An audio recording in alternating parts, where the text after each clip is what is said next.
Bonjour, nous sommes chez Madame Lise Quéré à Brest, dans le quartier Saint-Martin.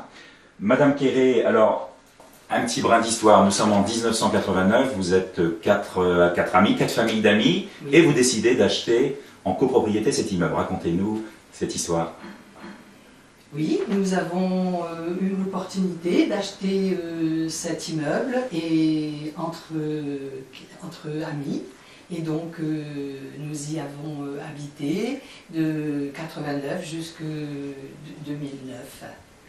Et à ce moment-là, nous avions des problèmes d'insalubrité et nous avons songé donc à rénover cet immeuble. Quelle année a été construit? Début du XXe siècle. D'accord.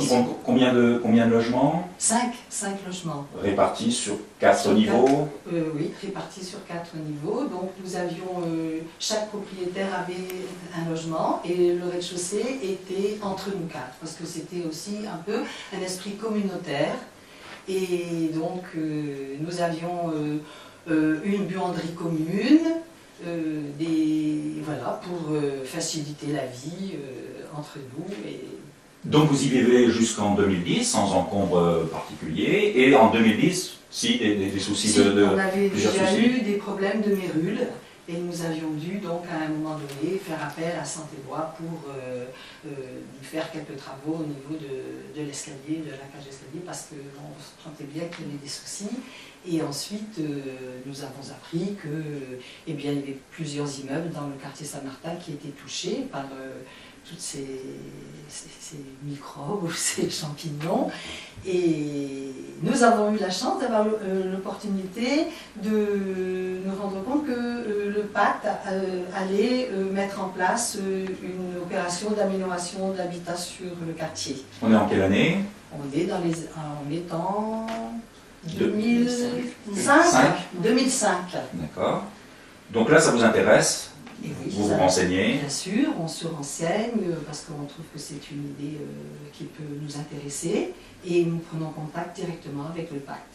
Et c'est donc là que vous rencontrez Madame Catherine Guéna, oui. Du pacte. Oui. Donc Madame, vous intervenez au pacte Habitat et Développement du Finistère. Comment vous recevez le projet de Madame? Comment vous procédez? À l'époque, nous étions opérateurs pour Brest Métropole Océane, donc pour intervenir dans les copropriétés de Brest, sur simple demande d'un syndicat de copropriétaires, pour effectuer une visite technique, de conseil, une visite de conseil au départ, un diagnostic pour voir un petit peu les points faibles de la copropriété, les dégradations s'il y en avait, ou non. Donc effectivement, j'ai rencontré les copropriétaires, nous avons fait un petit tour de l'immeuble. Il y avait pas mal de choses à revoir, notamment des dégradations en cave qui étaient très manifestes, malgré les traitements qui avaient été réalisés. Il y avait encore des colonnes d'eau en plomb, il y avait des ruissellements de la cour qui rentraient directement dans la cave, beaucoup de symptômes de dégradation possibles sur l'immeuble. Il y avait urgence? Une semi-urgence, oui, ça commençait à revenir. Qu'est-ce que vous faites? Vous proposez tout de suite, vous faites un diagnostic, donc, un état de situation? Oui, voilà, un état de situation avec une simulation de la gravité des ordres qu'on pourrait rencontrer. Parce que bien entendu, on trouve des désordres en structure qui ne sont pas forcément apparents, qui vont être cachés sous les plafonds, cachés dans les murs. Donc il y avait une première estimation d'un budget de travaux nécessaire et d'un coût de réhabilitation de l'immeuble, déjà pour sensibiliser les copropriétaires à ce qui pouvait leur arriver. Comment vous réagissez, Mme Quéré, à ce moment-là? On est un peu quand même troublé et inquiet par rapport à ce qu'on nous dit. Alors on nous dit copropriété fragilisée, puis ensuite pathologie lourde. Alors, c'est des termes qui nous ont un peu effrayés, bien sûr, et on s'est dit, bon, eh bien, si c'est ça le diagnostic aussi, l'immeuble, tôt ou tard, nous aurons des gros travaux à effectuer et nous serons obligés de les effectuer. Donc, c'est aussi une opportunité et une chance à saisir que de faire confiance Donc, nous sommes aussi dans un quartier spécifique dans lequel la communauté urbaine a engagé un projet spécifique. Monsieur Patrice Gauthier, vous avez en charge un petit peu ces aspects-là au pacte Habitat et Développement. Comment s'est fait le lien avec justement cette politique de la communauté urbaine de Brest? Ben écoutez, la collectivité s'est aperçue que sur ce quartier, il y avait des dévalorisations immobilières, notamment au niveau des valeurs immobilières, et aussi une paupérisation grandissante au niveau du quartier. Donc beaucoup de problèmes effectivement de champignons qui un petit peu handicapaient un petit peu les ventes, hein, puisqu'il y avait beaucoup de procès au niveau des ventes, des logements. D'où une perte de confiance un petit peu chez l'acquéreur, hein, et donc a décidé une opération d'envergure. Alors à la fois, on intervient sur une opération visant uniquement les copropriétés et en même temps sur une opération de renouvellement urbain. Ce qui veut dire qu'aussi toutes les infrastructures sont revues à l'occasion. Nous, on avait la mission effectivement de remettre en état les immeubles, qu'ils soient en copropriété ou en monopropriété d'ailleurs. Donc notre mission, effectivement, comme disait Catherine, c'est d'une part de faire des bilans techniques des immeubles et de se servir de ces bilans-là pour engager une démarche de projet avec les propriétaires pour faire, je dirais, une réhabilitation d'immeubles de qualité et puis surtout durable. Alors j'en reviens aux aspects financiers. Donc parmi les partenaires, c'est le Crédit Immobilier de France, Madame Anne Mebrook. Vous travaillez au Crédit Immobilier de France. Comment vous recevez le projet? Comment vous acceptez d'en devenir partenaire? En fait, l'acceptation, elle est à l'origine et historique, puisqu'en fait, le Crédit Immobilier de France, dans le cadre de cette démarche de réhabilitation des quartiers Saint-Martin de Brest, intervient déjà depuis 1992 dans le cadre de conventions. Donc nous avons renouvelé nos conventions jusque-là et nous sommes toujours en cours de renouvellement de conventions. Donc en fait, nous intervenons en tant qu'établissement de crédit pour préfinancer les aides publiques. C'est-à-dire que dans un partenariat avec donc Brest Métropole Habitat, Océane et la Caisse des dépôts et des consignations, nous apportons une aide au financement, en tout cas au suivi des copropriétés et au financement des copropriétés. Donc Madame Quéré, vous aviez à ce moment-là donc une idée un petit peu globale de toutes les possibilités financières, budgétaires.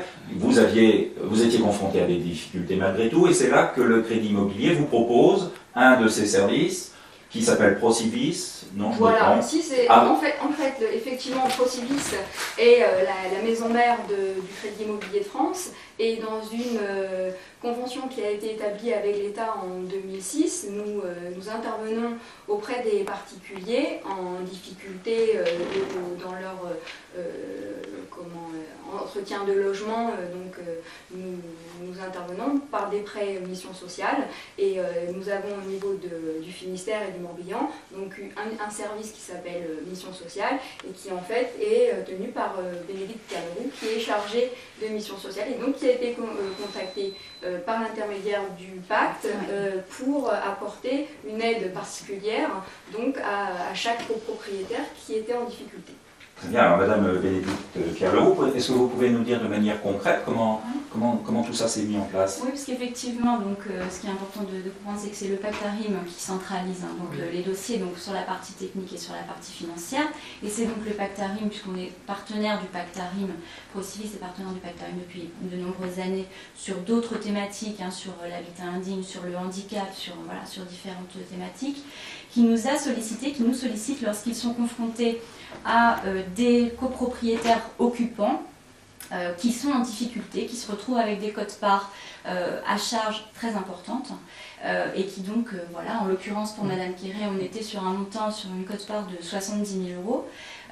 Alors certes avec des aides publiques importantes sur sa partie individuelle, puisqu'on était à peu près à 50% de prise en charge par les aides publiques, on était à 35-40 000 € d'aides publiques, mais il restait encore 30 000 € à charge.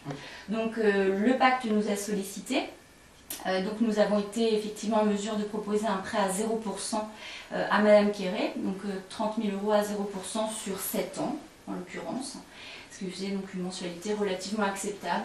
Sur 10 ans. Sur 10 ans, pardon. Donc, voilà, donc ça lui faisait effectivement une mensualité de 250 € à peu près par mois.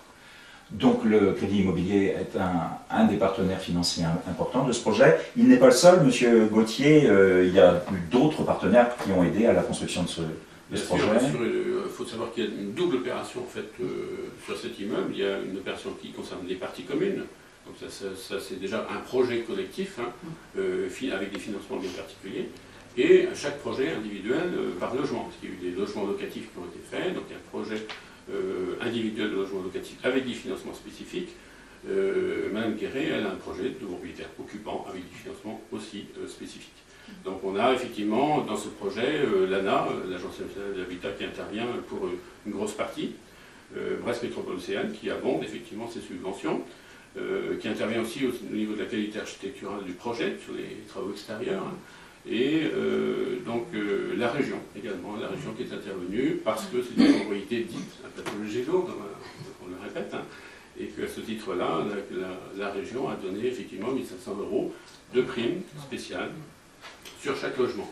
Donc, alors, Madame Quéré, ça y est, tout ça est terminé, vous êtes bien chez vous. Oui. Quel bilan vous tirez un petit peu de toute cette grande aventure? On a de la chance d'avoir un partenaire comme le Pacte et des financeurs pour nous aider à mener à bien cette opération, parce que sans eux, c'est mission impossible.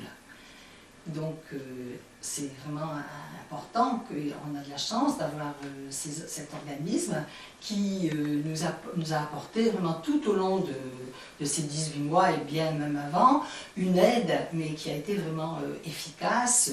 On a rencontré des gens qui nous ont toujours bien accueillis, épaulés, aidés, et qui étaient avec nous pour monter ce projet. Et sans eux, on n'aurait jamais pu le faire. Et c'est un projet qui a continué de mûrir et d'avancer avec tout l'ensemble des copropriétaires, parce que c'est pas rien, oui. Vous étiez amis, oui. C'est une amitié durable, il a fallu la concrétiser, j'imagine qu'il a fallu beaucoup d'échanges, de discussions. Oui, un peu, mais ça s'est fait assez facilement quand même. Nous sommes mis d'accord ensemble, et moi, ils m'ont fait confiance aussi, les copropriétaires, et en tant que syndic bénévole, c'est moi qui faisais un peu le relais avec les uns et les autres, et c'est possible, mais c'est possible grâce à ces partenaires qui sont, moi je dis, formidables hein, pour nous. C'est formidable. Merci, moi je vous remercie beaucoup. Non mais c'est vrai, parce que il faut le noter, quoi. Et si vous voulez, c'est vraiment un organisme, moi je trouve aujourd'hui un visage humain. Derrière cet organisme, on rencontre des personnes, on les identifie, et c'est aussi sécurisant pour nous qui sommes un peu étrangers à tous ce domaine. C'est compliqué, autant financier que technique. Et voilà, nous sommes ravis hein, de ce soutien, et les copropriétaires et moi-même remercions chaleureusement vraiment vous tous qui nous avez aidés à monter ce beau projet.